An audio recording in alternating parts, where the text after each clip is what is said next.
The city never sleeps. Its streets are always alive with the sound of car engines, chatter, and on darker nights the wailing sirens of police cars cutting through the air. For officers Elena Cruz and Harper Dawson, those sirens were more than a call to duty. They were the soundtrack of a love neither of them had expected. Elena was known around the precinct as sharp, serious, and incredibly dedicated. She had been with the force for 7 years, her reputation built on discipline and determination. Harper, on the other hand, was the rookie just 2 months into her new posting. She was lively, quick with a joke, and carried an energy that often softened the grim realities of their job. When they were first partnered together for patrols, Elena wasn't thrilled. "Rookies slow you down," she had muttered under her breath, but Harper caught the words and simply grinned. "Well, then I guess you'll just have to speed me up." Something in that smile, playful yet steady, made Elena pause. As weeks passed, the two found themselves side by side through long, tense shifts. They learned each other's rhythms. Harper noticed how Elena always tapped the steering wheel to calm her nerves before pulling someone over. Elena noticed how Harper carried granola bars in her pocket for homeless kids they often encountered. One rainy night, after responding to a burglary that ended with more paperwork than danger, Harper leaned back in the patrol car seat and sighed. "Sometimes it feels like the world only calls us when it's falling apart," she said softly. Elena, not usually one for personal conversations on the job, glanced over. "That's why we're here, isn't it? To pick up the pieces." Harper turned to her, eyes gleaming in the dim glow of the dashboard lights. "And who picks us up when we're falling apart?" For the first time in years, Elena didn't have an answer. Their bond deepened after an incident that shook them both. Responding to a domestic violence call, Elena had stepped in front of Harper to shield her when the situation escalated. Later, back in the car, Harper's hands trembled as she tried to steady herself. "You could have been hurt," she whispered. "That's my job," Elena replied firmly. Harper shook her head. "No, Elena, you're not just a badge. You're you." Her voice cracked, but she didn't look away. The silence that followed was heavy, but not uncomfortable. It was filled with unspoken truths. Elena reached across the console, hesitated, then gently squeezed Harper's hand. The touch lasted only seconds, but it lingered like a secret. Their paths crossed again a few weeks later at the same late-night diner. This time it was planned. Over steaming cups of coffee, they talked for hours, not about crime reports or duty shifts, but about childhood dreams, favorite songs, and the weight of wearing the uniform every day. Harper admitted, voice low, "I joined because I wanted to protect people, but some days, I'm scared I won't be strong enough." Elena reached across the table, brushing Harper's hand. "Strength doesn't mean never being afraid. It means showing up anyway. And you do."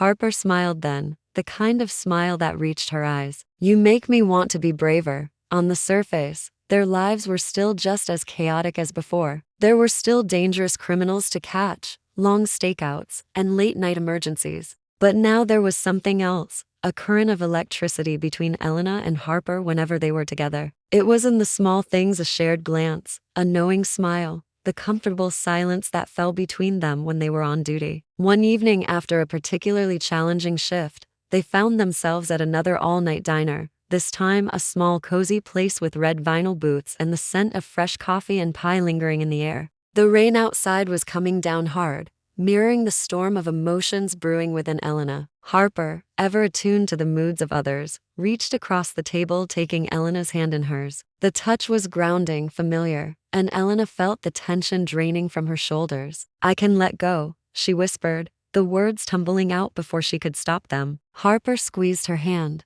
her eyes shining with understanding. "You don't have to carry the weight of the world on your shoulders, Elena. Not all the time." Elena looked away, her throat tightening. She had dedicated her life to her career, pushing away anything that could distract her from her duty. But with Harper, the walls she had so carefully constructed were crumbling bit by bit. She had grown accustomed to relying on herself, to being the pillar of strength for everyone around her. But with Harper, vulnerability wasn't a weakness. It was a shared experience, a silent understanding that connected them in a way she had never felt before. As the weeks turned into months, their feelings for each other only deepened. Theirs was a love born in the shadows, nurtured in the quiet moments between calls, in the shared glances and the unspoken understanding. They were partners, colleagues, and now lovers, bound by a duty that went beyond the badge they wore and a love that echoed in the sirens of the city. Late one night, after a particularly intense call, they found themselves back in their patrol car,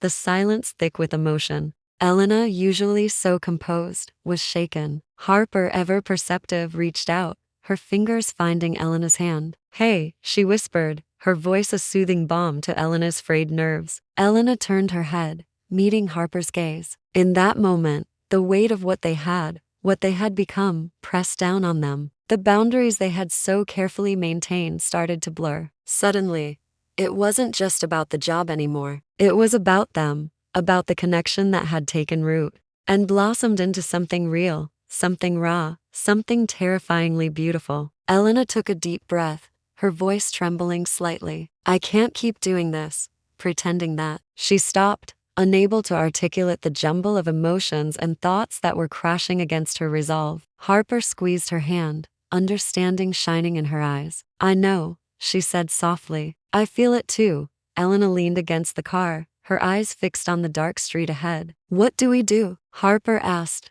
her voice barely a whisper. The question hung in the air between them, a question that had no easy answers, a question that threatened to shatter the fragile balance they had so carefully constructed. Suddenly, a siren wailed in the distance, echoing their unspoken emotions, reminding them of the world they inhabited. It was a world of danger and deception, a world where trust was hard-earned and love was a luxury they couldn't afford. At least that's what their minds told them. But their hearts knew better. In the quiet aftermath of the call, they made a decision. They chose each other. They chose to navigate the complexities of their feelings, to face the challenges that lay ahead, to confront the prejudice, the whispers, and the potential fallout. Because in the grand scheme of life, duty and loyalty only took them so far. It was love that gave their lives meaning, that made the sacrifices worth it, that kept them going when the darkness threatened to consume them. Months later, after another grueling shift, they sat in their car, the sirens finally silent.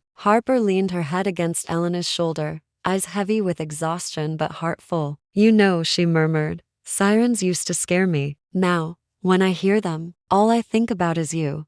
Elena kissed her temple, her voice steady. "Then maybe love sounds like sirens too, and in the quiet streets of a city that never sleeps, their love burns steady, brighter than the flashing lights, stronger than the storms, and certain as the duty they had sworn to uphold."